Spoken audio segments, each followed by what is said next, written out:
चलो पेपर ले लो।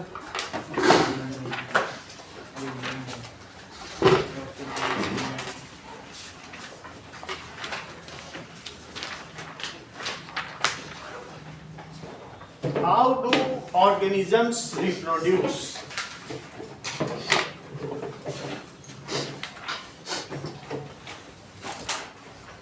Now, how do we know that two different individuals belongs to same species? ठीक है? If two individuals, how do organisms reproduce? If two individuals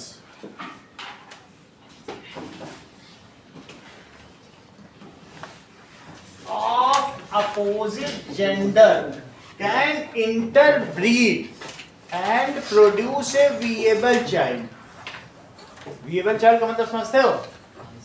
viable का मतलब है कि जैसे गधा और घोड़ा मीटिंग करे तो खच्चर पैदा होता है, म्यूल।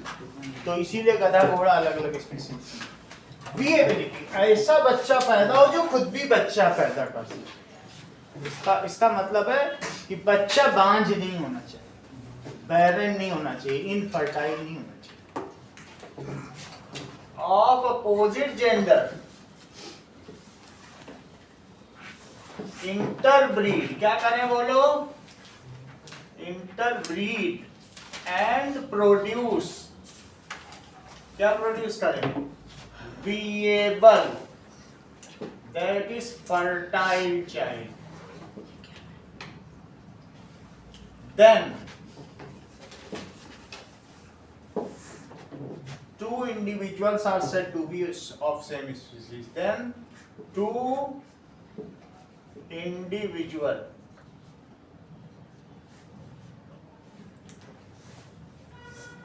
belongs to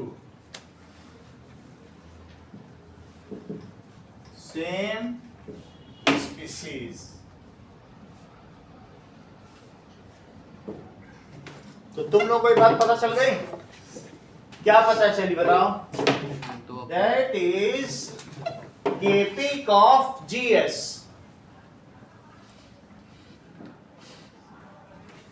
स्पीसीज, अगर एक ही स्पीसीज के कोई लोग हैं तो वो सबसे कॉमन फीचर्स होंगे, मोस्ट कॉमन फीचर एक स्पीसीज के होंगे तो वो रखेंगे। फिर उसके बाद आता है जीनस। क्या आता है? जीनस, उनमें थोड़े कॉमन फीचर होंगे।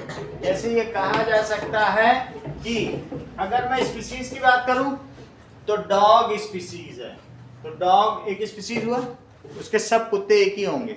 फिर उसमें अलग अलग ब्रीड भी होती है, फिर ब्रीड अलग चीज होगी, लेकिन सब डॉग एक ही स्पीसीज के हैं। कोई लेब्राडोर हो गया, कोई पमेलियन हो गया, और कोई और कौन सा हो गया? Golden retriever, German shepherd. तो वो सब उसको कहते हैं ब्रीड।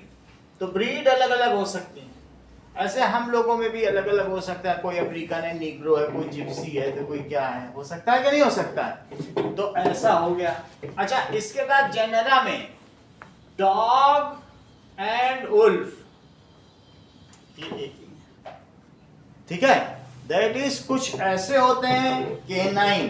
केनाइन का मतलब है लोमड़ी, भेड़िया और कुत्ता, ये सारे क्या हैं? केनाइन। ये सभी मरे हुए को खाएंगे, खुद शिकार नहीं करते हैं। लेकिन कुछ भेड़ियों को इंसानों ने पाल लिया तो वो कुत्ता कहलाए। कुत्ता कोई और नहीं है। Those wolves who were harnessed by, जी जो पेट बन गए वो वफादार बन गए, यही बस अंतर है। फिर उनमें थोड़ा थोड़ा तो अंतर आता गया खान पान के। अच्छा, तो ये तुम्हें पता चल गया, ये लोग केनाइन है। इनके दांत कैसे होते हैं? Canine, sharp. अच्छा, इसके बाद क्या है? फैमिली। अब से क्या मतलब हुआ? जो साथ में दो फैमिली अलग अलग हैं। केनाइन दांत वाले, ये सब कौन से हुए बताओ? केनाइन। किस केनाइन कौन है बताइए? दैट इज डॉग, वुल्फ और फॉक्स। और बोलो फीलाइन कौन है? बिल्ली जैसी। That is cat, tiger, leopard, ठीक है। इसी तरह से लायन, ये सब क्या है, एक ही प्रजाति के, इनमें आपस में कुछ ज्यादा लड़ाई झगड़ा नहीं होता, लड़ते वो नहीं है, ठीक है ना। ये इनका क्या है बताओ, केनाइन क्या हुआ, दैट इज केनाइन हुआ इनका जीनस, और ये सब इनकी क्या हुई, अलग अलग स्पीसीज, ये सब इनकी क्या हुई, स्पीसीज। और अगर इससे ऊपर चले जाएं तो ये दोनों, ये भी तो कहीं ना कहीं कॉमन फैमिली में आएंगे, तो वो उनकी फैमिली हुई। बोलो केनाइन और जो फिलाइन है, they comes under common family. तो उसका मुझे अभी नाम याद नहीं आ रहा, मैं देख के बता देता हूँ, जस्ट एक बता रहा हूँ कि ये इस हिसाब से चलता है, थोड़ा सा आइडिया दे रहा हूँ, आगे बढ़ जाऊंगा। Canine and feline belongs to which common family?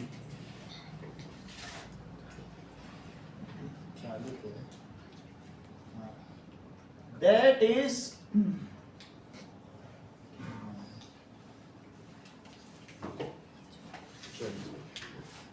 canine and feline belongs to which common family?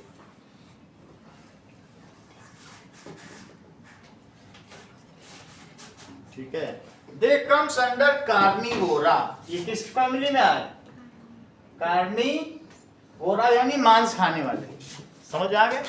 तो कार्निवोरा के अंदर केनाइन फेनाइन और भी कुछ होंगे जो खाने वाले होंगे, वो सब कार्निवोरा आ जाएंगे। अब फैमिली के ऊपर क्या आएगा, ऑर्डर, और ऑर्डर के ऊपर क्या आएगा, क्लास, क्लास के ऊपर क्या आएगा, फाइलम, और फाइलम के ऊपर क्या आएगा, किंगडम। बोलो बात समझ में आ गई। 5 किंगडम तो तुम जानते ही हो, जो मैंने बताया था, मोनेरंस जैसे बैक्टीरिया होते हैं, फिर उसके बाद क्या हो जाएगा, दैट इज मोनेरंस, तो बैक्टीरिया हो गया, फिर प्रोटोजोआ, ठीक है, प्रोटिस्टा, प्रोटिस्टा के बाद क्या पड़ जाती है बताइए, जैसे उसमें ये सारे लोग आ गए, फंगाई, प्लांटे, एनिमलिया। 5 किंगडम कौन कौन से बताओ, मोनेरा, कौन कौन से हैं, मोनेरा में बैक्टीरिया, और ये क्या है, प्रोटिस्टा, प्रोटिस्टा में अमीबा, पैरामीशियम, ये सारा आ जाएगा। फिर इसके बाद क्या आता है, प्रोटिस्टा के बाद, दैट इज फंगी, जो अपना खाना खुद नहीं बना सकते। फिर कौन आएगा, प्लांटे, और फिर उसके बाद कौन सा आएगा, एनिमेलिया। हमारा इवोल्यूशन इसी क्रम में हुआ है, पहले हम बैक्टीरिया थे, फिर जब हमारे ऊपर प्रॉपर्ली वेल डिफाइंड न्यूक्लियस हो गया, ये प्रोकैरियोटिक, अब वेल डिफाइंड न्यूक्लियस हो गया, सारे सेल ऑर्गेनेली हो गए, तो हम अमीबा बने। अमीबा भी जब ग्रुपिंग होने लग गया तो फंगी बना, अब उनमें खाना बनाने की क्षमता आ गई तो प्लांटे बना, फिर उनमें से कुछ चलने फिरने लग गए। बोलो बात समझ आई किस तरीके से हुआ। तो पहला आपको समझ में आ गया आंसर, दूसरा देखो,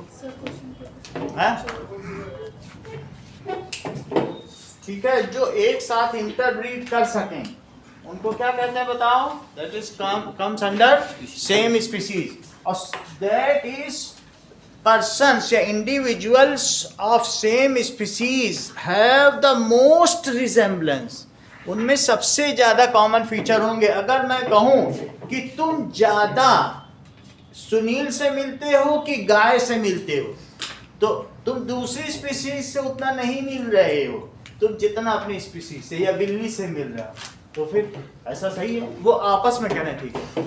so all individual of same species have that is similar feature and most resemblance, सही है।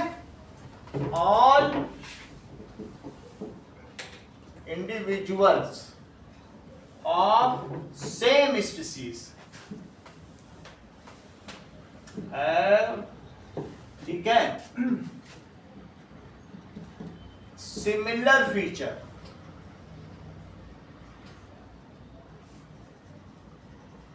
इंटरनल भी हो सकता है, एक्सटर्नल भी हो सकता है, ठीक है, similar feature and much resemblance, highest resemblance,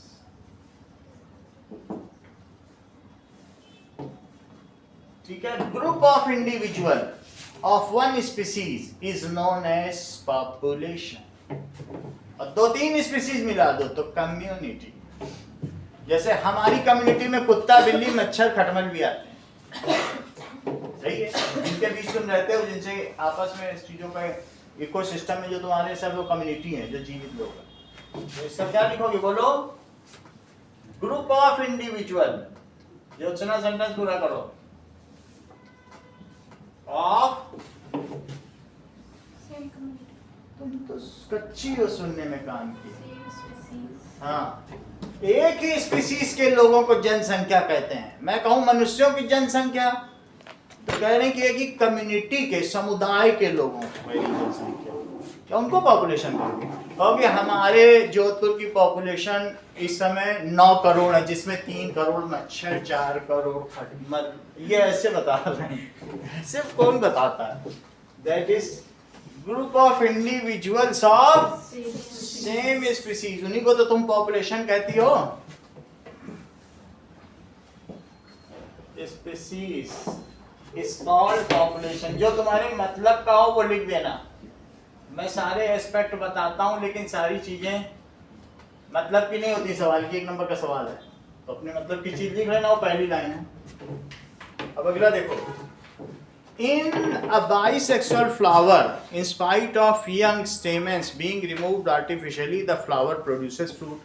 तो ऐसी स्थिति में provide a suitable explanation for the above situation. मान लीजिए आपने young stamen को remove कर दिया artificially, तो उसमें fruits bisexual flower है। If stamens are removed, then sentence पूरा करो दिव्या। ड्यू टू, किसकी वजह से उसमें फ्रूट आ जाएंगे? किसी भी फ्लावर में ये मान लीजिए ओव्यूल है जिसमें ओवम है, और इसके बाहर जो स्टेमन है वो तुमने कट करके रिमूव कर दिया है, तो बताइए कि फिर भी क्यों ये फ्रूट में बदल जाएगा? यही चीज है। Then due to cross pollination, ठीक है, pollen of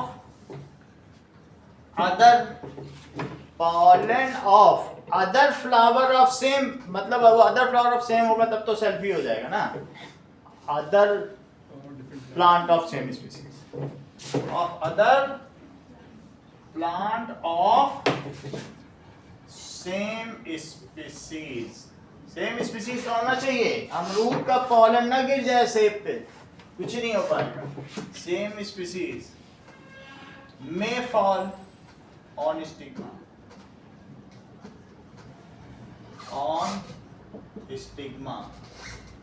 which leads to fertilization and formation of fruits, जिससे निषेचन होगा और फल का निर्माण होगा। which leads to fertilization and formation of fruit। बोलो इतनी बात तुमको समझ में आ गई? मेरा कहने का मतलब है कि कभी तुमने ये बात समझी है आयुषी, ठीक है, कि इसमें यहाँ बीच में 2 सेल होते हैं, ये एक सेल है, ये क्या है? That is antipodal cell. अच्छा, बीच वाला कौन है? एक सेल। और अगर यहाँ से पॉलिनेशन हो करके पॉलन ट्यूब आ रही है और उसमें अब 2 मेल न्यूक्लियस हैं, किसी वजह से एक मेल न्यूक्लियस भटक गया और वो एग सेल के पास न जा पाया, और एक जो है वो सिनर्जिक सेल को फोड़ता हुआ यहाँ चला गया, तो ऐसी स्थिति में क्या होगा? इस चीज को क्या कहते हैं? इस चीज को कहते हैं पार्थेनोकार्पी। यानी अगर कोई माँ ऐसे बच्चे को जन्म दे जो सिर्फ एक मांस का लौंदा हो, दैट इज उसमें जान ना हो, तो उसको कहेंगे पार्थिनोकार्पी, ठीक है। That is lump of meat को वो जन्म दे रही है। इसी तरीके से सीडलेस प्लांट, जब भी कभी डबल फर्टिलाइजेशन नहीं होता, तो ये आप लिख लें, if double fertilisation does not take place, तो एंडोस्पर्म तो बन जाएगा। क्या बन जाएगा? क्योंकि एक यहाँ पहुंच जाएगा तो ट्रिपल फर्टिलाइजेशन, ये देखो ट्रिपल फ्यूजन है, इसको क्या कहोगी? ट्रिपल फ्यूजन, और ये सिंगेमी तो नहीं हो सकी, लेकिन ट्रिपल क्या हो सका बोलो, फ्यूजन। इन दोनों को मिला के डबल फर्टिलाइजेशन, द्विनिषेचन कहते हैं। तो क्या लिखते हैं, इसको लिख लो कहीं पर, इफ, ठीक है, syngamy does not take place, however क्या होगा, ट्रिपल, यहां पे क्या चीज हो रहा है, ट्रिपल फ्यूजन टेक्स प्लेस। और इसको क्या कहते हैं, इसमें ये मिल जाता, ये टू मेन न्यूक्लियस है, ये जेनरेटिव न्यूक्लियस है ना, इनको टू जेनरेटिव न्यूक्लियस। मोनिका तो सब जानती है, मैं फिर भी जस्ट एक रिवीजन के लिए बता रहा हूं, ये सब तो समझाया हुआ है ही आपको। इफ क्या लिखे, डबल फर्टिलाइजेशन नहीं होता, डज नॉट टेक प्लेस। और मुझे बताओ, एंड सिंगेमी स्किप्स, यानी मेल न्यूक्लियस और एग सेल आपस में ना मिले, उसको सिंगेमी कहते हैं, कि जो दूल्हा दुल्हन को माला पहना, ये सिंगेमी, सिन यानी साथ और गेमी, and syngamy does not take place, however, लेकिन क्या होता हो बोलो, बहुत अच्छा, किसने बताया, बहुत अच्छा, however triple fusion takes place, then endosperm, अब यही चल के एंडोस्पर्म बन जाएगा, continue to grow and it become seedless, seed तो ये होता है, एम्ब्रियो बना ही नहीं, तो क्या होगा, endosperm is formed and it grows, और क्या सीड बनेगा, बट नो एम्ब्रियो, इससे जो बनने वाला बीज है वो उसका शुरुआती भ्रूण, क्या वो बन पाएगा, but no embryo is formed. Such fruits leads to parthenocarpy and these are widely available in market. कहते हैं हम तो बिना बीज का पपीता लाए खाओगे, सब तरफ इसी की धूम है ना। कहते हैं ऐसा आम लाया हूं भी गुठली ही नहीं है। And this is called parthenocarpy, लेकिन महंगे मिलते हैं। पार्थेनोकार्पी को लिख लो, जगह नहीं है। Seedless fruits. तो ह्यूमन में क्या कंडीशन होती है इसकी? ह्यूमन में किसी तरीके से ये जो लंप ऑफ मीट है उसमें पार्थेनोकार्पी ऐसा होता है। तुमको ये मालूम है कैंसर क्या चीज होती है? कहीं पर ग्रोथ हो, ऐसे टिश्यू की ग्रोथ होने लग जाए अंदर में किसी भी वजह से, ठीक है, मान लीजिए प्रॉपरली फ्यूजन ना हो मेल और फीमेल न्यूक्लियस का, लेकिन ग्रोथ होने लग जाए सेल की, तो ही ऐसा होगा। इम्प्रॉपर कुछ होता हो, ये तुम आगे की क्लास में पढ़ोगे, मुझे भी अब इसका पता नहीं कि ह्यूमन में क्या रीजन, बट इनका तो यही है। हो सकता है हाँ वर्ड भी अलग यूज होता हो, ये इन्हीं का इसका वर्ड अलग है। तो जो उनका लंप ऑफ मीट होता है, मैंने तो कई 3-4 केस ऐसे देख लिए कि लंप ऑफ मीट पैदा किया, तो उस केस में फिर क्या कहते हैं उसको। अच्छा, औरतों को सबको मालूम है उनका नाम, कि उस बच्चे को क्या कहेंगे कि ये पैदा हुआ है, और माँ को क्या कहेंगे, बट मुझे इतनी जानकारी नहीं है क्योंकि जेंट्स के साथ वो लोग शेयर करते हैं, तो इसके लिए आपको नेट पे देखना पड़ेगा, तो पता तो चल ही जाता है। Now that is bisexual flower में ये चीज हो तो provide a suitable explanation. Mention the role of tail of sperm. बोलो Jyotsna. Yes, the tail of sperm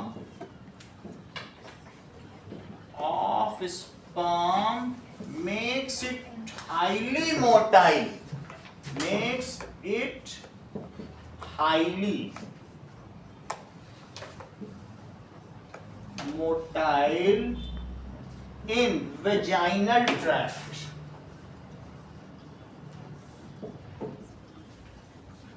And ठीक है, ensure its first approach towards egg sir उसमें प्लाज्मा मेम्ब्रेन तो प्रेजेंट होता है हैं? टेल में तो प्लाज्मा मेम्ब्रेन भी होती है नहीं क्या वो भी सब जगह होती, प्लाज्मा मेम्ब्रेन के बिना कोई सेल बना है? हर चीज, कोई भी चीज होगी ये है, तो बताओ प्लाज्मा मेम्ब्रेन किसी सेल में कहाँ नहीं है? प्लाज्मा मेम्ब्रेन से क्या लेना देना? समझ में आ गई बात कि नहीं? और बीच में इसकी कैसी बॉडी होती होगी? ऊपर ये है एक्टोस और फिर इसके बाद ये है ना, हाँ और फिर इसके बाद टेल ये चीज है टेल, ये तो टेल हो गई, ये इसका सेल बॉडी हो गई, इसका नेक हो गया, जो भी देख रहे हैं। तो ये क्या करता है? And helps it for highly motile and helps to move, sir motile का मतलब क्या होता है बहुत ज्यादा मूव करता हो, टू फीमेल न्यूक्लियस, ये फीमेल है, वरना कितने फिंगर लाइक स्ट्रक्चर है, उनसे कितने फंस के मर जाते हैं। सर स्विम नहीं सकते स्विम हैं? स्विम नहीं सकते तैरना स्विम लिख देना, स्विम लिख देना। चलो, what are unisexual and bisexual organism? Give example of each. Those organisms having either male gender or female gender, ठीक है, female reproductive organ or male reproductive organ. So those organisms having either, कुछ example दो पलक।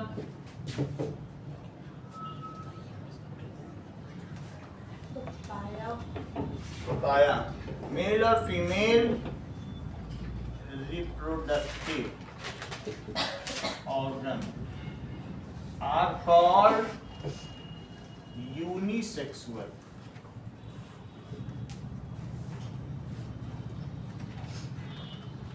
Plants के बारे में पूछा गया है क्या? ऑर्गेनिज्म में लिखो, ठीक है। एग्जांपल बताइए। पपाया प्लांट, वैसे जो अर्थवाम शेया तुम्हारे बगल में रखा है वो हर्माफ्रोडाइट है, बता रहा हूं। अब तुम तो रोज ही देख रही हो उसको, तुमसे ज्यादा कौन जाता है? वो कभी मेल बन जाता है, कभी फीमेल। अर्थवाम हर्माफ्रोडाइट, अगर उसके पास मेल आई तो वो घूंघट ओढ़ के फीमेल बन जाए, और मान लो फीमेल आई तो मेल बन जाए। अपना रूप बदलता रहता है, इसीलिए उसको क्या कहा गया बताओ?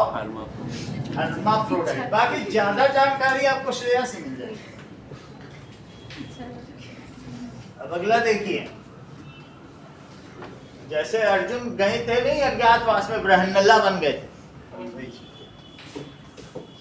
राजा विराट के नगर में, वो ब्रह्मनल्ला बन गए। 13 साल तक ब्रह्मनल्ला, मतलब 1 साल तक ब्रह्मनल्ला रहे। अब जरा देखो बाइसेक्सुअल प्लांट्स क्या होते हैं?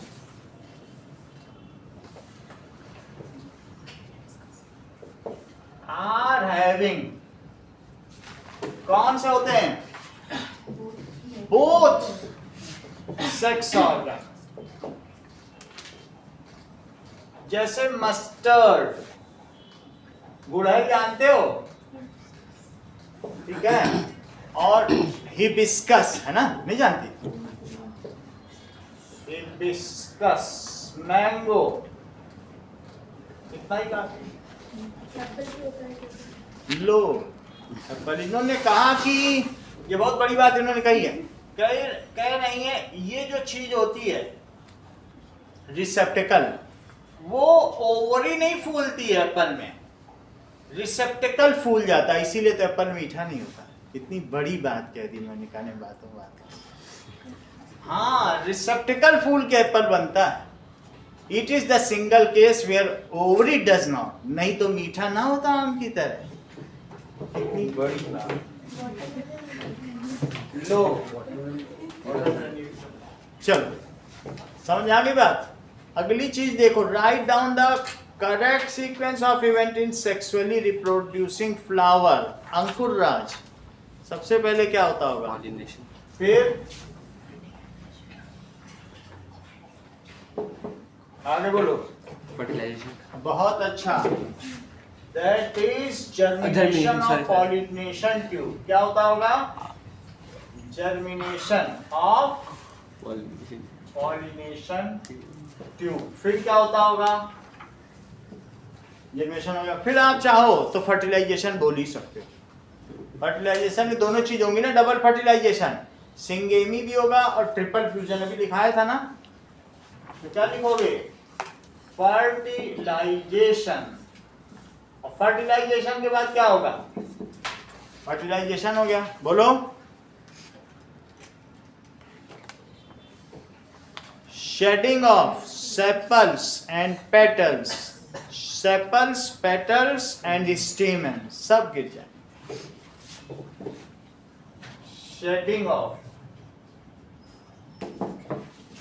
शेडिंग, अगर तुम्हें शेडिंग कठिन लग रहा है तुम विल्टिंग लिख सकती हो, क्योंकि आसान वर्ड सब लोग सोचते रहते हैं ना। विल्टिंग लगा लो। Of sepals, petals. फिर क्या होगा?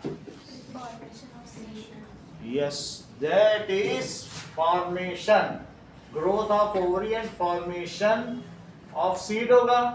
और फिर उसके बाद जर्मिनेशन हो जाएगा। क्या भाई? सीड बन गया under suitable condition. Germination, seed भी बन सकता है, फ्रूट भी है। अगर मान लीजिए जिम्नोस्पर्म है, जैसे कोकोनट हो गया, ये सारे हो गए, साइकस, स्पाइनस, तो उनमें सिर्फ सीड ही सीड है, सीड खाते रहो। और किसी किसी में पल्प आ गया तो वो एंजियोस्पर्म है। ठीक है? जिनमें फूल नहीं होते वो सिर्फ जिम्नोस्पर्म होते, सीड ही बनाते हैं। कभी कोकोनट में फूल देखा है? वो बन जाता है। और लेकिन जिसमें फूल होंगे वो तुमको पल्प भी देंगे, वो एंजियोस्पर्म। एंजियो का मतलब ढके हुए बीजी, आवृत बीजी, और जिम्नोस्पर्म का मतलब है नग्न बीजी। दैट इज ऐसे बीज जिनके ऊपर पल्प ही नहीं होता। कभी तुमने जेमिनी देखा है? किसी लोग का एस्केरिस मार्क होता है, स्टार मार्क, जैसे तुला राशि वो होते नहीं, तुला राशि, कुंभ राशि। जेमिनी का मतलब होता ही है कि दो नंगे बच्चे। वो जेमिनी से जिम्नोस्पर्म बना है। समझ आ गई बात? ये ब्राह्मण होंगे, इतना कैसे जानते? ब्राह्मण ही जान सकते हैं सारी चीजें। अच्छा, जर्मिनेशन अंडर सुटेबल कंडीशन, सही। और फिर क्या होगा? इसके आगे तो सुनील बता दो। ठीक है, फिर साइकिल कैसे पूरा होगा? Formation of plant. ठीक है, that is formation of plant. और प्लांट आने के बाद क्या होगा? दैट इज, इसके अलावा proliferation of flowers, coming of flowers। पूरा साइकिल कर दिया पॉलिनेशन से। Coming of flowers. आगे देखो, छठा सवाल। An interesting modification of flower shape for insect pollination occurs in some orchids in which a male insect mistakes the pattern on the orchid flower for the female of species and try to copulate with it, thereby pollination the flower। That is what type of pollination with this? मान लीजिए कुछ फूल ऐसी आकृति के होते हैं कि जैसे मेल है भंवरा, तो वो दिखने में भंवरी लगेंगे, और वो सोचेगा ये भंवरी, और चढ़ के कॉपुलेट करने लगेगा, और उसी कश में रस्सा कसी में उसी के स्टेमन को उसी के उसके स्टिग्मा के ऊपर डाल देगा। तो बोलो इसमें क्या चीज होती है? कि it is a disguise form. वरना तो प्लांट हर चीज दे रहा है, कह रहा आओ हमसे नेक्टर ले जाओ, हर पास्चर ले जाओ, सिर्फ मेरे स्टेमन को इसमें डाल दो, या तुम कहीं से लाए तो डाल दो, मेरा पॉलिनेशन करा दो, हम चल फिर नहीं सकते। प्लांट क्या हमसे क्या कह रहा है? तुम मेरा पल्प खा लो, लेकिन उपकार करना ये जो आम की गुठली कहीं फेंक देना, हम जा नहीं सकते, और मेरा बच्चा उगाएगा। आपको पल्प दे रहा है, सुगंधित सब कुछ दे रहा है, सिर्फ वो लोकोमोशन नहीं कर पा रहा है, इसके लिए कितना सारा प्रलोभन दे रहा है, सेंट भेज रहा है भंवरों के लिए, और कुछ ने तो ये कर दिया जो तुम्हारी कॉपी में। क्या किया बताइए? वो मिमिक करते हैं। कैसा मिमिक करते हैं? दैट इज जैसे मेल है तो फीमेल जेंडर की तरह मिमिक करेंगे and ultimately try to copulate. Try to copulate का मतलब है making the physical body of opposite gender together is called copulation. Copulation के बाद ही मेटिंग होगी, मेटिंग के बाद ही इंटरब्रीडिंग होगी और इंटरब्रीडिंग के बाद ही फिर बच्चा पैदा होगा। बोलो बात समझ आ गई? तो इसका क्या मतलब है यहाँ कॉपुलेशन? कॉपुलेशन का मतलब तो तुम समझ ही लो, बाकी कॉपुलेशन का मतलब है कि keeping bodies side by side by opposite gender, side by side of opposite gender. अभी बात पूरी नहीं हुई है। ऑफ सेम स्पीसीज, क्या लिखना होगा? Same species. It leads to insemination, natural insemination. फिर इसी के बाद तो सेमेन अंदर डाला जाएगा ना। It leads to mating, mating का मतलब सिंगेमी होता है एंड नेचुरल इंसेमिनेशन। इतना कहना काफी है, ठीक है? Insemination, insemination. क्योंकि तुम लोगों को मैंने पहले भी बता दिया है कि जो पहले हमारे कंट्रासेप्टिव मेथड है उसमें कोइटस इंटरप्टस भी एक बहुत प्रमुख है।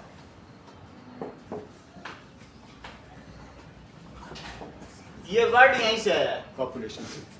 कोइटस तो हो लेकिन इंटरप्टस, सेमन अंदर न डाला जाए, तो उस चीज को क्या कहते हैं? Coitus interruptus. सही। चलो अभी क्वेश्चन पर आते हैं। तो अब इसमें क्या कह रहा है? Give the name of process which is, कौन सा है? Pollination. What type of pollination is this? Sneha Vishnu answer दो। तो बता ही नहीं रही हो। सुनील आंसर दीजिए। अच्छा बहुत बड़े लोग हैं तो ऐसे हमें सब लगा दे, बट ये जानकार ऐसे में नहीं लिखूंगा, जानकारी के साथ याद है। चलो, an interesting modification of flower shape for insect pollination occurs in some orchids in which a male insect। कहाँ से रिफर किया ये आपने? ठीक है, चलो इस चीज को लिखो। तो एंड्स, ये बिल्कुल वो scent of female insect. Even हम लोगों में भी जो जेंट्स हैं, जो लेडीज हैं, उनके अलग अलग सेंट आते हैं। ये तुमको मालूम है? पुरुष के लिए एक अलग सेंट आता है, मेल परफ्यूम, और फीमेल के लिए अलग परफ्यूम। तो तुम्हारी बुक में लिखा है, इस चीज को कहेंगे, this process is called pseudo copulation. इस प्रोसेस को क्या कहेंगे? ये एक झूठा copulation. This process is called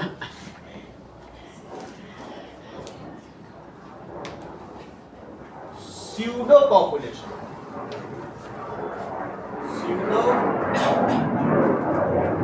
pseudo का मतलब फॉल्स, और ये बोलो इसकी वजह से क्या होगा?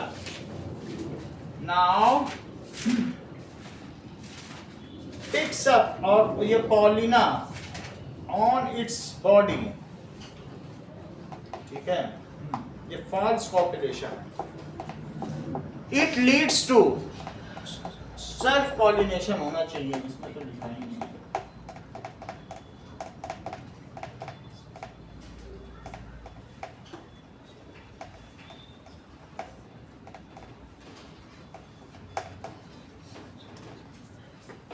लिखो it leads to self pollination. Sir फिर वो स्यूडो कॉपुलेशन नहीं लिखना ना? स्यूडो कॉपुलेशन ये आएगा, यही मुख्य वर्ड है, इसी के नंबर। ये बात की चीज है। इस चीज को क्या कहेंगे? Leads to. स्यूडो का मतलब झूठा। स्यूडो फोर्स जानते हो, फिजिक्स में पढ़ा हुआ, that is centrifugal force. Centripetal तो पढ़ ही रखा है, सेंट्रीफ्यूगल भी हमने नहीं बताया अभी कोई। नाइन्थ में। चलो नाइन्थ में नहीं है, ट्वेल्थ में। It leads to self pollination, ये स्वपरागण कहलाता है। इतना और लिख लो। अगला सवाल देखो, समझ में आ गई ना इसका तुमको बात? Pseudo copulation and self pollination.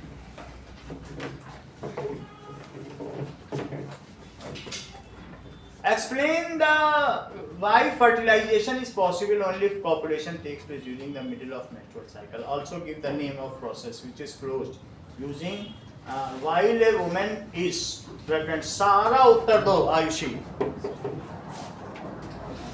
सवाल पूरा पढ़ो, पूरा उत्तर दो जब तक हम पानी पी रहे हैं.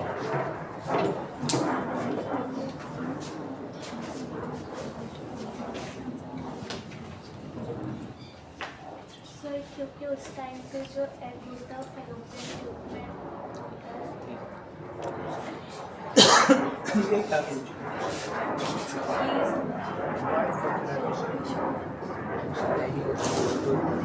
सर वो मिडल ऑफ मेंस्ट्रुअल साइकिल में फर्टिलाइजेशन का टाइम मतलब फैलोपियन ट्यूब में ओवम होता है जिससे स्पर्म जहाँ पे जाकर फर्टिलाइजेशन करता है. तुम फैलोपियन ट्यूब बार बार क्यों बोल रही हो?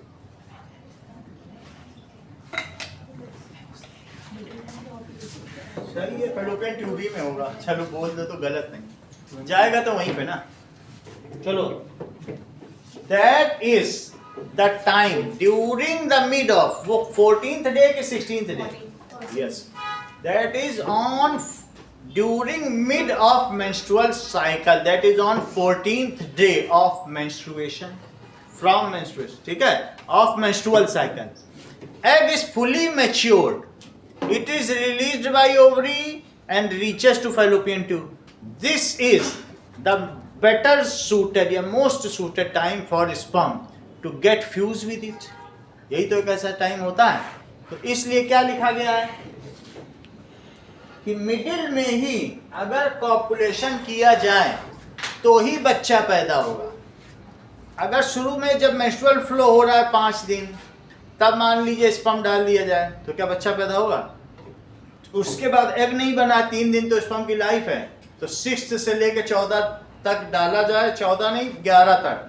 11 तक डालोगे तो नहीं होगा. 12 के बाद फिर 12, 13, 14 वो जिंदा रहेगा ना. तो 12th के बाद सेफ नहीं है. और 14 के बाद 15 एक दिन एक जिंदा रहता है. तो 15 के बाद से फिर सेफ पीरियड शुरू होगा और 28 तारीख तक के सेफ पीरियड रहेगा. बोलो बात समझ में आ गई? तो अब इस चीज का आंसर उन्होंने काफी सही दिया, लेकिन मैं ठीक से लिखाता हूँ. देखो कि मेंस्ट्रुअल साइकिल, ठीक है, कंसिस्ट ऑफ कितने दिनों का होता है? Consist of 28 days. मासिक धर्म 28 दिनों का होता है, जिसमें से on 14th day of menstrual cycle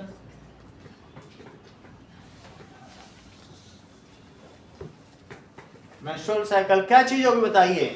that is mature egg is released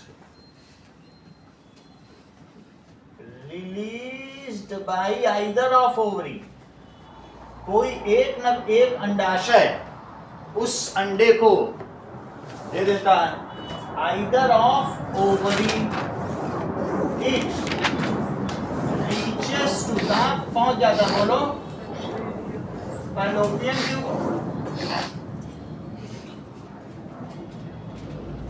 और उस समय का भी मीडियम सुटेबल है and that is endometrium is now fully prepared to accept. क्या चीज होता है बताइए? जब हम ये देखते हैं कि दैट इज इम्प्लांटेशन, प्लेसेंटा होता है उसमें disc like structure. So it is most suitable, fully matured हो चुका होता है. सब कुछ तो हो गया. Also at the same time क्या होगा? लिखो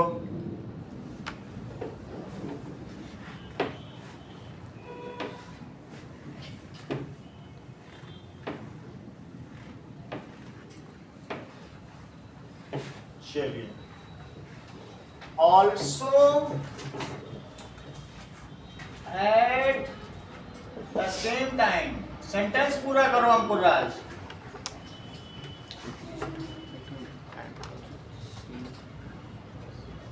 बोलो, आप बोलो. At that same time, my placenta is also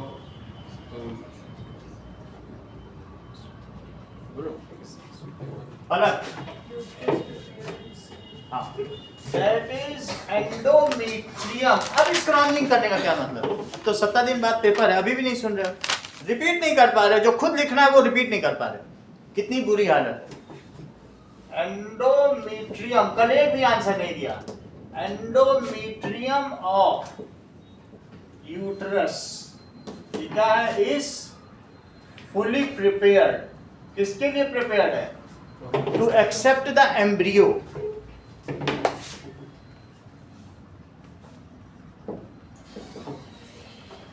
ये लास्ट चांस है, बस पे चढ़ लो तो, नहीं तो निकल गई बस, फिर कुछ तुम्हारे लिए नहीं है। Embryo, to accept the embryo, ठीक है। Hence copulation at middle of, जो बच्चे अभी बीएससी पढ़ रहे हैं, इंजीनियरिंग कर रहे हैं, उनसे पूछ लो जाकर के, तो बताते हैं कि सबसे बेटर सूटेड टीचर यही हमको मिले हैं, जो बेसिक बीएससी है। ऐसा आप ना सोचिए कि बहुत आगे नसीब से मिलते हैं, बहुत टीचर क्लास में नहीं आएंगे, पढ़ाएंगे नहीं, खुद पढ़ना पड़ेगा। तो मैं जो आगे की चीजें बता रहा हूँ, समझो तुम्हारे काम की हैं। To accept the embryo, so at middle of menstrual cycle is best suited for fertilization. The maximum probability of fertilization takes place if copulation is done during mid of menstrual cycle. अधिकतम प्रायिकता कब होगी? बोलो इस चीज को। Maximum probability of fertilization is there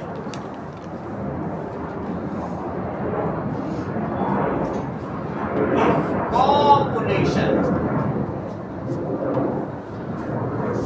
is done during mid of menstrual cycle। क्या जिनमें एक्सटर्नल इंसेमिनेशन होता है, क्या उनमें भी पॉपुलेशन की जरूरत पड़ती है? आयुषी, बहुत अच्छा। पलक, अभी सभी को पता है। ये कह रही मेढक मेंढकी पे चढ़ता ही नहीं। कैसी बातें करती हैं तुम? दूसरी दुनिया से है क्या? मंगल ग्रह से? जो कुछ नहीं जानता वो भी तुम पे हंस रहा। और बोलो।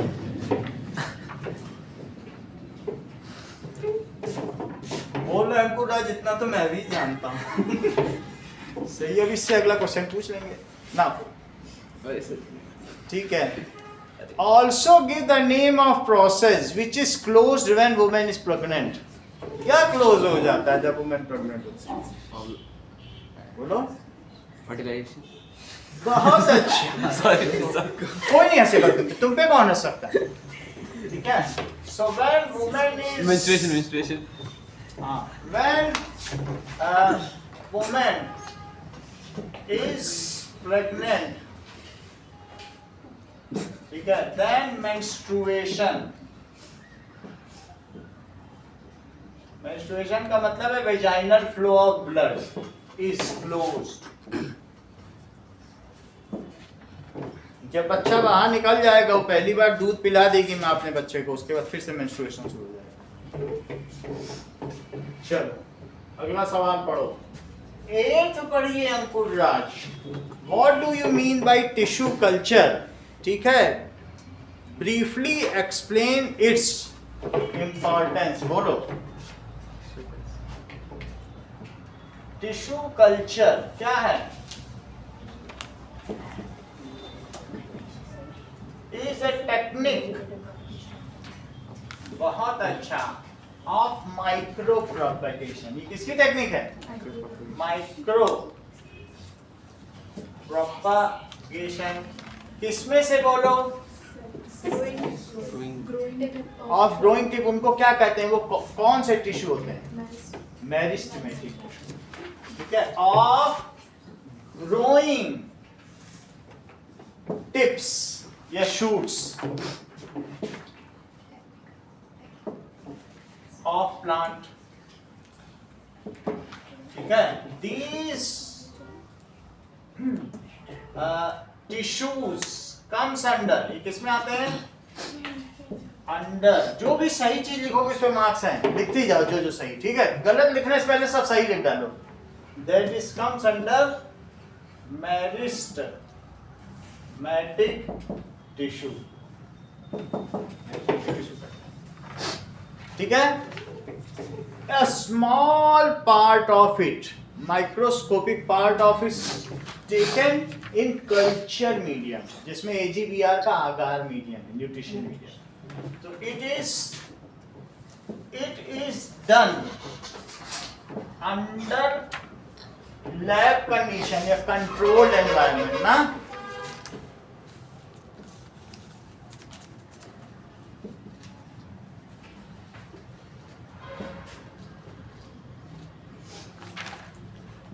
Now, a small piece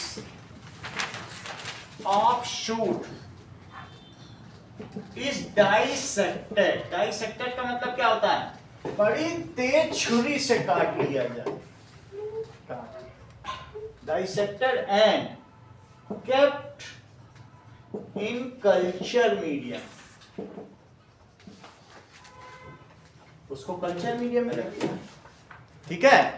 It grows and forms, Ankur Raj answer बताओ, ये जब बड़ा हो जाएगा कल्चर मीडियम में, बहुत छोटी छोटी चीज डाली है, ये पेट्री डिश है और इसमें ये बढ़ बढ़ के गुच्छा बन जाएगा, तो उसे क्या कहेंगे? बोलो बोलो, कोई नहीं हंसेगा। Correct, it grows to callus. कैसे इतना तुमको पता है? जानता है, कैलस कहता है। बहुत अच्छा, देखो इसे इसी ने बताया, callus. So in culture medium it grows to, it first grows, पहले किसमें होगा बताइए? ग्रोस टू कैलस, कैलस का होगा। Next, it convert into plantlets. अब ये किसमें बदल जाएगा? प्लांटलेट्स, सही। And then converted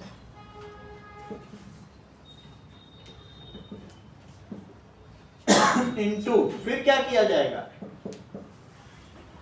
plantlets. Now it is shifted, इसको क्या कहेंगे? It is shifted to fields, उसको कहते हैं इन सीटू फर्टिलाइजेशन। क्या कहते हैं? ठीक है। अगर पेट में हुआ तो in vivo fertilisation, test tube में हुआ in vitro fertilisation, IVF technique. बोलो, बात समझ आई? लेकिन यहां क्या कहने जा रही हो तुम? Now these are shifted to fields. वो इतना लिखा नहीं है, बस एक दिव्या की जानकारी के लिए बता दे रहा हूँ। इन सीटू फर्टिलाइजेशन, 3 तरीके के फर्टिलाइजेशन है। In situ, at site. In situ का क्या मतलब है? कहीं पे साइट पे लगा दिया। इन वीवो, वीवो का क्या मतलब है? एट विवियम। विवियम तो जानती हो, गर्भ। विवियम किसको कहते हैं? गर्भ। इन विट्रो, वो तो सभी को मालूम है कि IVF technique, that is test tube baby fertilisation. अगर कोई नहीं कुछ बता पाता तो सब लोग कहते हैं टेस्ट ट्यूब बेबी हो क्या, ऐसा कहते हैं। ठीक है। फर्टिलाइजेशन, निषेचन 3 तरीके के होते हैं। अगली चीज देखो, शिफ्टेड टू फीड्स, लेकिन मतलब क्या है? सुनील, जो टिश्यू कल्चर है या माइक्रो प्रोपेगेशन है, ये ऑर्नामेंटल प्लांट्स के लिए इस्तेमाल किया जाता है, जैसे कि क्राइसिंथेमम, बहुत महंगे महंगे। वो एक बॉटल में मोदी जी ले जाके देंगे अमेरिका के ट्रम्प को, लो पूरे अमेरिका में उगा लेंगे। अब वो बातों ही बातों में महीनों में उगाएगा। इट इज यूज्ड, किसके लिए यूज किया जाएगा? It is used to grow. ornament. बहुत महंगे ऑर्नामेंटल प्लांट।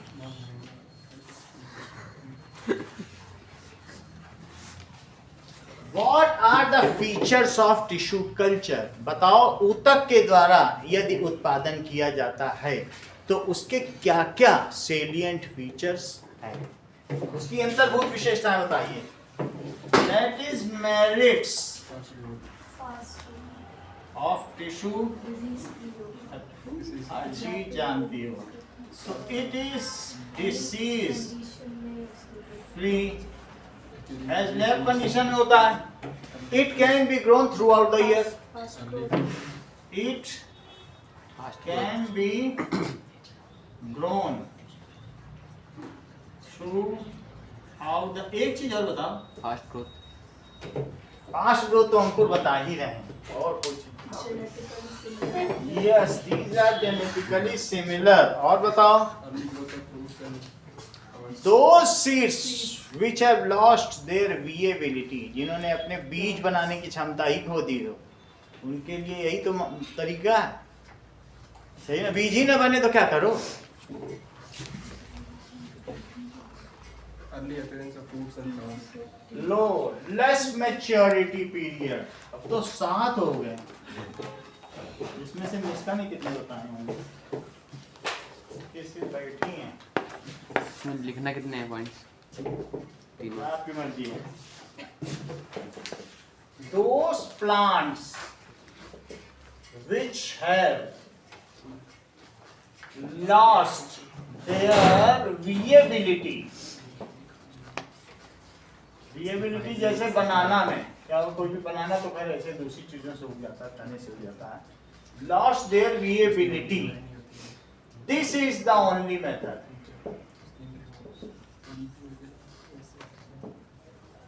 ठीक है, फ्रॉम स्मॉल शूट या tissue a large number of plants can be grown. From A small tissue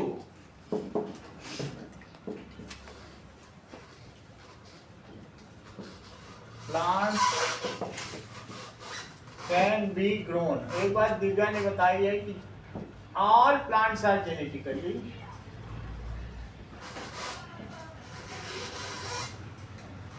similar। और क्या चीज होगी, and they have less photo period, less maturity period, less maturity period। ये सभी चीज तो वो वेजिटेटिव प्रोपगेशन में भी यही सब है। Can be grown in any season less maturity period होगा, सही है। और इसके अलावा एक और मैं पॉइंट क्या दिखाना चाह रहा था, भूल ही गया, तो यही सब लिख देना। और लेस अटेंशन इज रिक्वायर्ड, इनको क्या चीज चाहिए, लेस हियर इज रिक्वायर्ड, इतना ही रखो बस। चलो आगे देखो।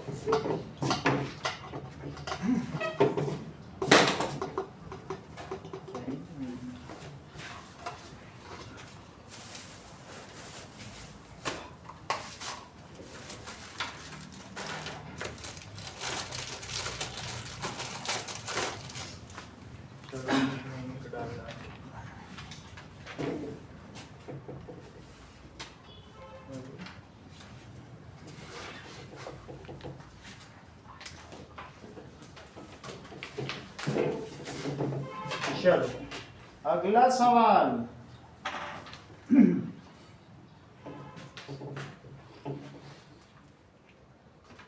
नाइन्थ क्वेश्चन इसका।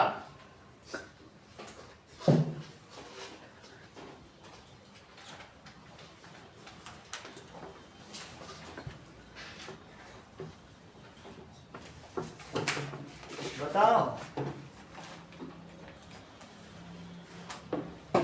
बोली नहीं देंगे। श्रेया बताओ, उत्तर तो दो, वहां छोड़ के ही आ जाओगे। इसमें एक्सप्लेन क्या करना है वो समझ में आया। हमें क्या मालूम, तुम्हें पेपर देना है कि हमको देना है? ऐसे समझ नहीं आ रहा क्वेश्चन। हाँ श्रेया, रिप्रोडक्टिव हेल्थ मतलब कौन सी टाइप की, लाइक बीमारी हो गई या फिर कॉन्ट्रासेप्टिव मेथड दो टाइप के हैं। अभी हमने क्वेश्चन पढ़ा। चलो क्वेश्चन नंबर 9 देखिए क्या कह रहा है question. Some of the aspect of reproductive health which need to be given special and attention in present scenario. एक बार मैं भी देख लूं थोड़ा सा। Suggest some of aspects of reproductive health which needs to be given special attention in present scenario. देखें question किस लाइन पे जाएगा, फिर मैं करा दूं। ठीक है, ठीक है, लिखो की एस्पेक्ट ऑफ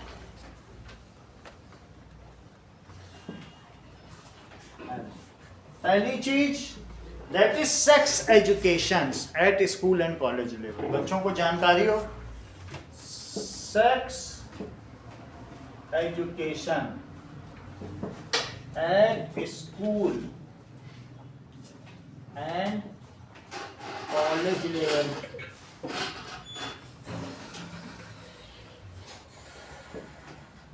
दूसरी चीज क्या होती है, awareness of sexually transmitted disease. ठीक है, अवेयरनेस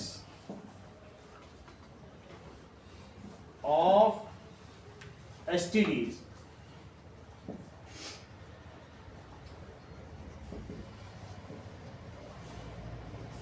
हम क्या चीज कर रहे हैं, रिप्रोडक्टिव हेल्थ कब होगी, जबकि जो प्रॉपर गैप होगा between two childs in mother, तभी रिप्रोडक्टिव हेल्थ होगी।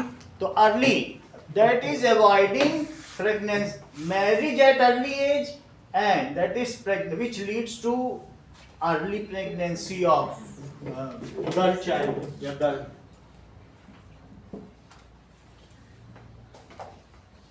अवॉइडिंग जो वो चीज होते हैं, मैरिज पहले हो जाती है तो उसे क्या कहते हैं, कौन सा विवाह है वो, चाइल्ड मैरिज, बाल विवाह, चाइल्ड मैरिज कहेंगे। Avoiding child marriage. ठीक है, द एज ऑफ मैरिज। ठीक है, the marriage should be done which leads to, इससे क्या होगा बोलो, which leads to early pregnancy of girl child. It is dangerous for life. Which prevent early अगर बच्चों की शादी हो गई, चाइल्ड मैरिज हो आपने गई, लिखा ना avoiding child marriage which leads to, avoiding अगर हम चाइल्ड, अवॉइड करेंगे तभी तो प्रिवेंट होगा, which prevents, leads which prevent early pregnancy. Frequent कैसे कर लो? Early pregnancy of girl child. ठीक है, अर्ली प्रेगनेंसी एंडेंजर्स जच्चा एंड बच्चा। अर्ली प्रेगनेंसी से किसकी जान खतरे में, pregnancy endanger life of child and mother. ठीक है, और there should be proper gap between two childs. ये सभी चीजें बतानी, इसी को तो कहते हैं। ठीक है, there should be proper gap. जब 18वां बच्चा दे रही थी मुमताज, शाहजहां की पत्नी, तो मर गई थी जाके वहां, वो लड़ाई करने का था, कहता साथ ले जाएंगे। 8 महीने की उसकी बीवी प्रेग्नेंट, कहता घोड़े पे टकबक टकबक चल रहा है, बेचारी मरी गई। Proper gap between. ठीक है, किसके बीच में गैप बताइए, proper gap between two childs, to successive child.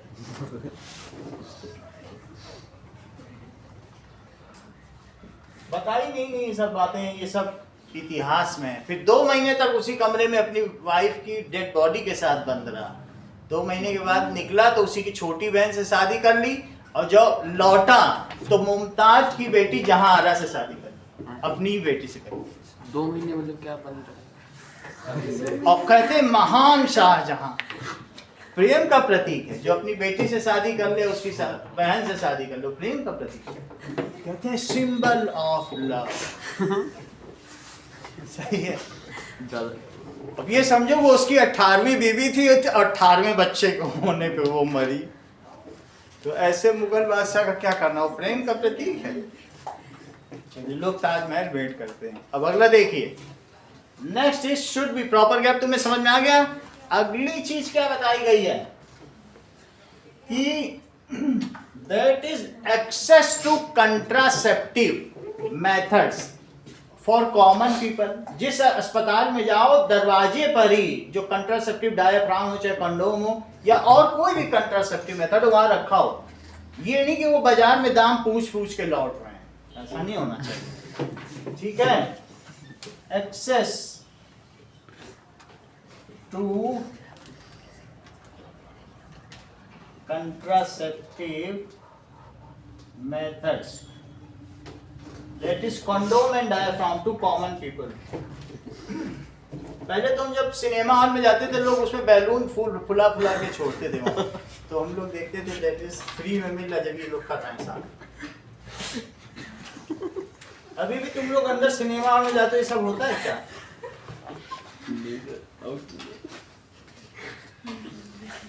अब कोरोना होता हो, जमाना बहुत आगे बढ़ गया। Now to common people. चलो अगली चीज देखो, दैट इज, इसके अलावा parent should tell child that they should not hesitate to tell their sexual disease. अगर मान लीजिए उनके जेनिटल पार्ट्स में कोई डिसीज है तो जिंदगी बर्बाद हो जाएगी। जिसके साथ उनकी शादी होगी तब तक वो सिफिलिस बन जाएगा, गोनोरोरिया बन जाएगा, वार्ड्स बन जाएगा, HIV बन जाएगा, एड्स बन जाएगा, और अभी इलाज हो जाएगा। 4 फेज होते हैं किसी बीमारी में। 3rd फेज में तो बिल्कुल खतरा सबसे ज्यादा 4th में पहुंचने पे मौत ही है। तो जरा सा कुछ भी हो, पेरेंट्स को बताने से पेरेंट्स को खुशी मिलती है, तुरंत इलाज हो जाएगा। अपना जीवन तो मजे में जीना है, तो इसलिए जैसे सारी बीमारी वैसे सेक्सुअल भी बीमारी है, और हर चीज का इलाज आजकल संभव है। चीजें फर्स्ट फेज की होनी चाहिए। मेरे घर में मेरी साली आई हुई है, उसने 3rd स्टेज के कैंसर पे पहुंच गई है, उसने बताया ही नहीं घर वालों। अब क्या होगा? जबकि कैंसर ऐसा, वो खून की उल्टी करती रही घर में, बताया किसी को नहीं। अब वही चीज कई हजार में हो रही। यहाँ मैम दौड़ रही है, यहाँ पढ़ा भी रही है, टेस्ट भी ले रही बेचारी, कितना। और मैं दौड़ नहीं सकता। मैं कहाँ दौड़ूं बताओ, मैं अपनी ही जान गंवा बैठूं। और उसी चक्कर में मैं बंबई गई थी, इधर मेरा ही बुरा हाल। मैं बाहर के चाट पकौड़े खाता रहा। समझ आई बात की नहीं? सर, मेरा कहने का मतलब है किसी भी तरीके की बीमारी हो, तुम लोग बच्चे हो तो बताओ पेरेंट्स को। क्यों 4th स्टेज में वो भी परेशान होंगे, पाल पोस के बड़ा करना तो सब चीज करेंगे, क्यों नहीं करेंगे? तो अगला पॉइंट क्या है? हाँ। सारी ठीक हो जाएगी। साली ठीक हो जाएगी तो यहाँ पर हम चॉकलेट बांटेंगे। चॉकलेट आपको मिलेगी, ठीक तो हो जाएगी। लेकिन स्टेज जितनी क्रिटिकल होती जाती है, क्या बॉडी तो फिर क्या क्रॉनिकल डिसीज है, तो उनको भी टकलाना पड़ा। टकला उकला तो ठीक ही है सब, वो सब तो ठीक है, अभी होना पड़ेगा। चलो तो अगली चीज, इफ चाइल्ड सफर्स, ठीक है, मतलब कोई भी बच्चा सफर करता है फ्रॉम एनी ऑफ द, या जुवेनाइल भी हम कह सकते हैं, जुवेनाइल स्टेज हम लोग की किशोरावस्था, suffers from juvenile, suffers from किशोर, किशोर भी कह सकते हो या किशोरी, ठीक है, सफर्स फ्रॉम किशोर के मार्ग नहीं जानते।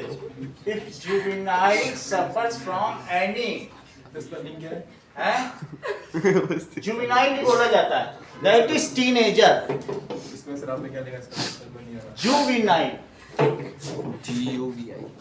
QV9 सही है। Suffers from any sexual disease.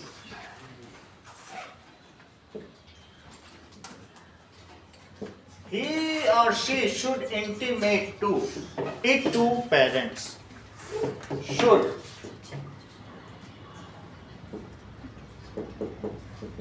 Intimate. ठीक है। For onwards diagnosis and treatment. इसका इलाज हो सके। For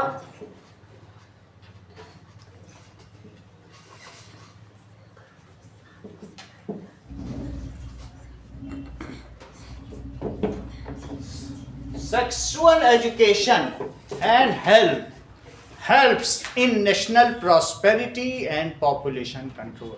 आदमी सेक्सुअली हेल्दी होगा तभी तो कहीं काम कर पाएगा। HIV एड्स के मरीज से सब बचते भी नहीं, कौन जाएगा वहां काम करेगा साथ में कोई। सो sexual health,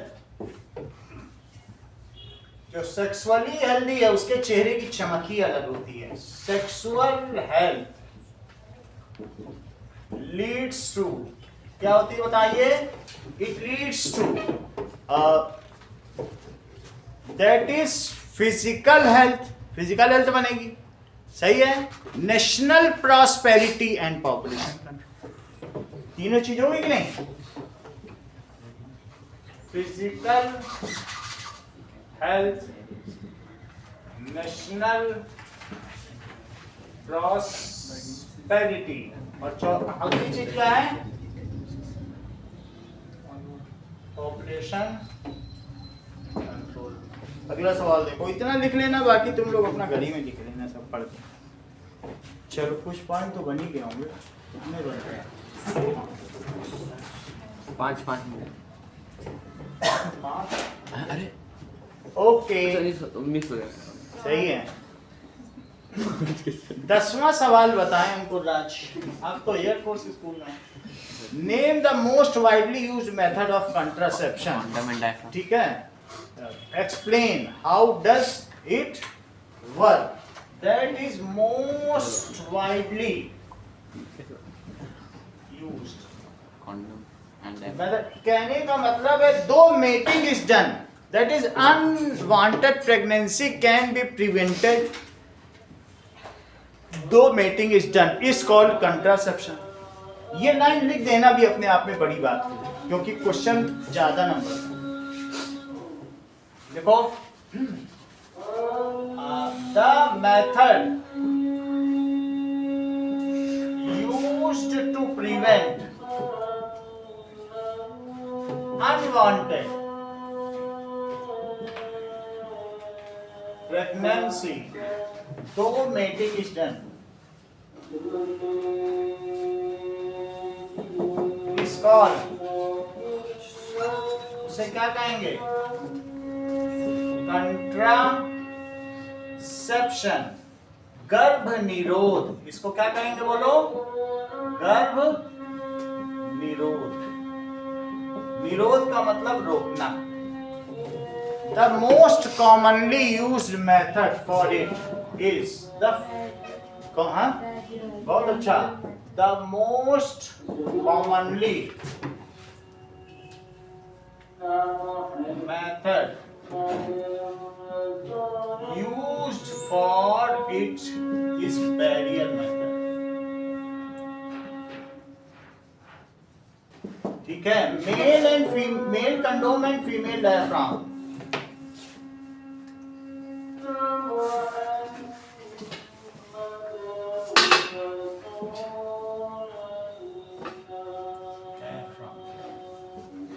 Are widely used for it। दोनों यूज किया। चीन ने बोला वहां पे कि एक ही बच्चा चाहिए, बहुत पॉपुलेशन हो रही है, तो वहां के लोग एक बच्चा पैदा करने लगे। पहले सबसे ज्यादा पॉपुलेशन थी गरीबी। अच्छा, एक बच्चा पैदा करने तो सब लोगों ने क्या किया बताओ? लड़का पैदा करना शुरू कर दिया। अब लड़कियां हुई नहीं तो लड़कियां पाकिस्तान से वो लाने लगे, 2-2 लाख रुपए खरीद। ठीक है, तो अब इसके बाद चीन को लगा नहीं, अरे हमारी पॉपुलेशन बूढ़ी हो रही है, 2 पे 1 बच्चा होगा तो आधी हो जाएगी थोड़े दिन में, 15-20 साल बाद। तो उसने 17% जो कॉन्डोम पे टैक्स था वो भी हटा दिया कि अब और सस्ता कर दिया, लेकिन तब भी लोग बच्चे पैदा नहीं कर रहे हैं। चाइना पूरा हो गया।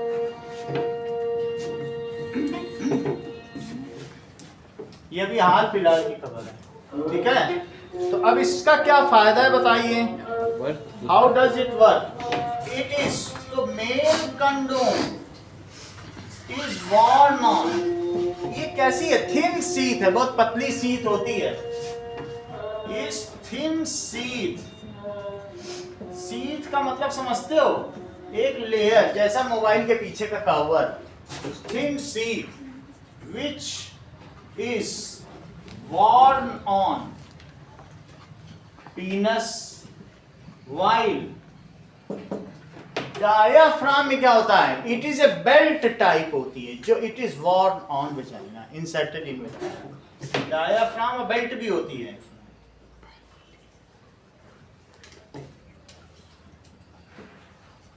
From is inserted in vagina। ये इससे 5 गुना महंगा आता है डायाफ्राम, यूज नहीं करते लोग, कोई बात नहीं। इट हेल्प्स, ठीक है। ये क्या है? It helps partner to transfer sexually transmitted disease from one to another. हर चीज प्रॉपर लैंग्वेज में लिखो तभी नंबर है, सेंटेंस मीनिंगफुल नहीं होगा कुछ नहीं मिलेगा। So it, ये क्या हेल्प करेगा बताओ? इट हेल्प्स ट्रांसफर ऑफ, समझ आई बात कि नहीं? तो Lord, it helps, it prevents ना? It helps to prevent. आप ये समझो कि जो कॉन्गो में थे, कॉन्गो में चिंपैंजी से एड्स आया लोगों में, उन्होंने चिंपैंजी के साथ मीटिंग कर ली। तो जैसे बहुत उसके बाद 20% पॉपुलेशन से होते होते वो 80% में हो गया। वो इतनी पॉलीगेमी करते हैं, एक आदमी का 4 औरतों से और एक औरत का 4 मर्दों से समझो, सब फैलता चला गया। और उनसे पूछो कंडोम के बारे में, कहते हैं हम तो नहीं जानती क्या चीज होती है। और उनके सरकार की 60% बजट सिर्फ इसी चीज पर एड्स के निरोध में है। क्या देश विकास करेगा? ठीक है, बहुत सारी खबरें तुम लोगों को पता होंगी, फिर भी मैं सबकी जानकारी भी बता देता हूँ। So it prevents transfer of, क्या ट्रांसफर ऑफ? कौन सी डिसीज? दैट इज STD, ठीक है, फ्रॉम वन टू अदर।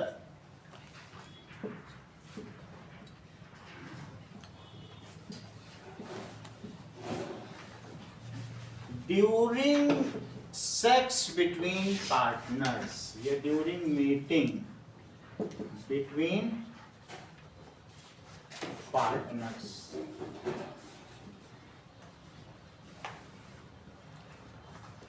सही है?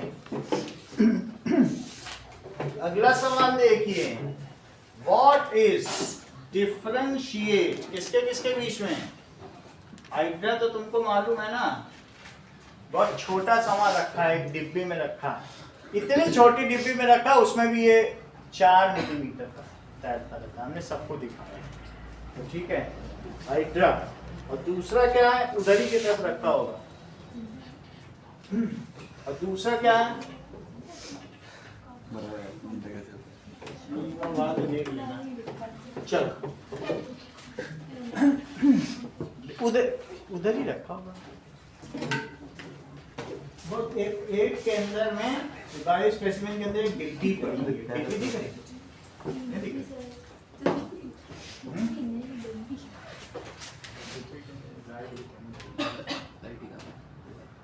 चलो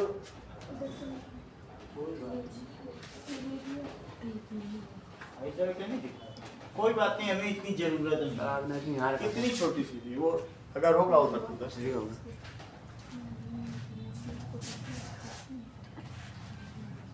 ये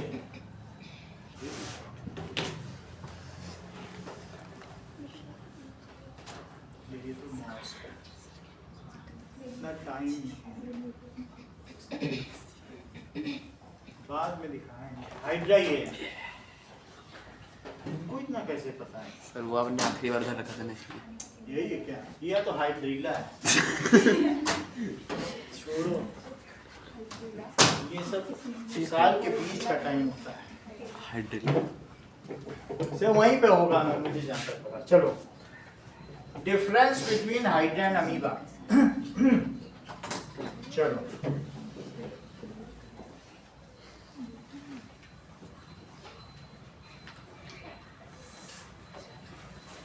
देखिए इस चीज को।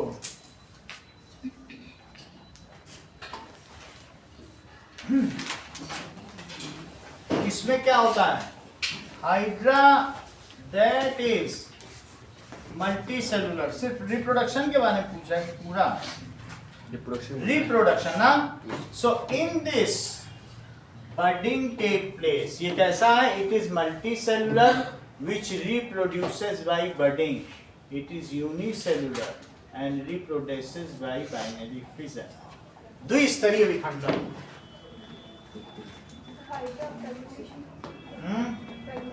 करता है। This is multicellular and reproduce by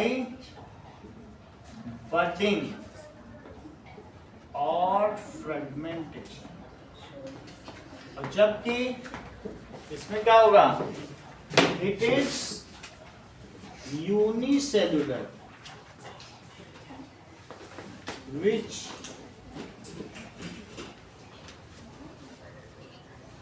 reproduce. किससे रिप्रोड्यूस करता है? बताओ। Bye binary fission. इसमें क्या चीज होगी?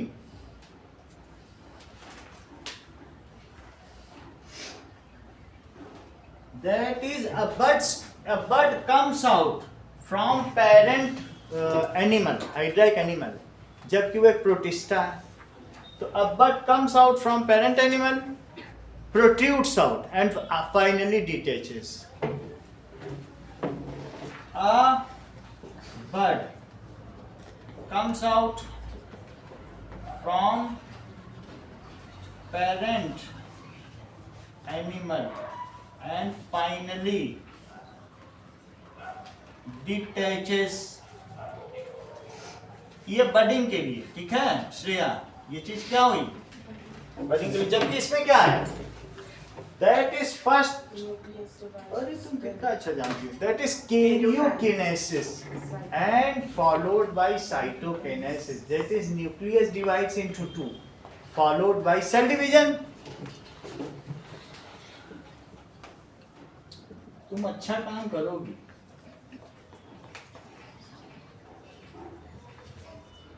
Divides into two, followed by और कुछ बोलो। Cell division. इफ एक्सीडेंटली ये हो जाएगा, टूट जाएगा, then each part develops. Hydra में बडिंग और रीजनरेशन होता है। फ्रेगमेंटेशन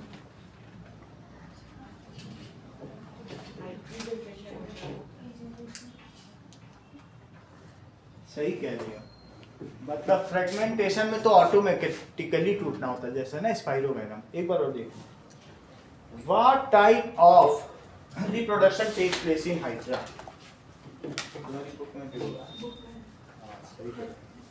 That is सही कह रही हो। इसे ठीक करो, रीजनरेशन करो। रीजनरेशन में कोई चीज टूट जाए तो वो खुद उग आती है ना, रीजनरेशन। चलो आगे की बात। मुझे लगता है ये कितने 5 नंबर का है? ये तो अन्याय है। 5 नंबर का क्या लिखा है? तो काफी कोई दिक्कत नहीं है, लिखते लिखेंगे। That is difference between reproduction of Hydra and Amoeba. चलो और लिखना है कुछ। सर 10th वाले को 5 मार्क्स से कर दीजिए इसको। ये सीरीज नहीं, मैं अगर होगा लिखा दूंगा, क्या पता आ ही जाए।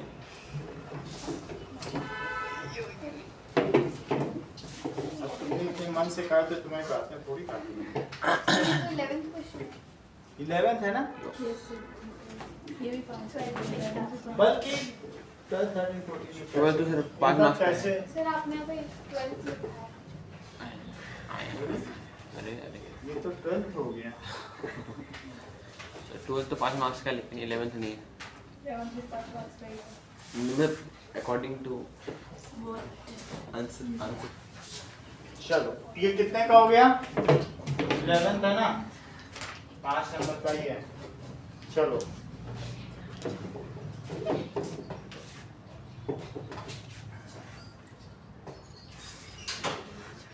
देखो, इट इज मल्टी सेलुलर लिख दिया और अपर इट गेट्स नरिशमेंट, कुछ और है नहीं इसमें, और पॉइंट नहीं बन रहा है, इतना ही लिखा है जितना तुम्हें लिखा दिया गया है। अब जरा देखो कि तुमको इसमें आज के पेपर में 11 क्वेश्चन करने, कल इसके आगे के और पीछे जहाँ तक करवा देंगे वो मैं परसों की क्लास में कराऊंगा। कितना आज का सर्कल क्या कराओगे? सर्कल मैच है कि ये कल पॉलिनोमियल कराएंगे, बहुत इंपॉर्टेंट क्लास है, बहुत अच्छे अच्छे सवाल करना। सारी क्लास अटेंड करो, देखना मैथ साइंस में बहुत अच्छा है। इंग्लिश पढ़ाओगे? इंग्लिश इंग्लिश भी पढ़ा देंगे, इंग्लिश के पहले 4 दिन आओगे, बुक की इंग्लिश पढ़ाएंगे, इधर उधर वाली नहीं। हिंदी पढ़ाओगे? हाँ कितने दिन का? 3 दिन का गैप, अगर तुम आ जाओगे 2-2 घंटे, मैं बुक से एग्जाम्पल्स ले लेके जो तुम्हारे आए सिर्फ ग्रामर ना, हाँ तुम्हारे पास जो बुक है वो दे देना बाद में। एक बुक है ना एसएसटी एसएसटी में भी है, हर चीज में बस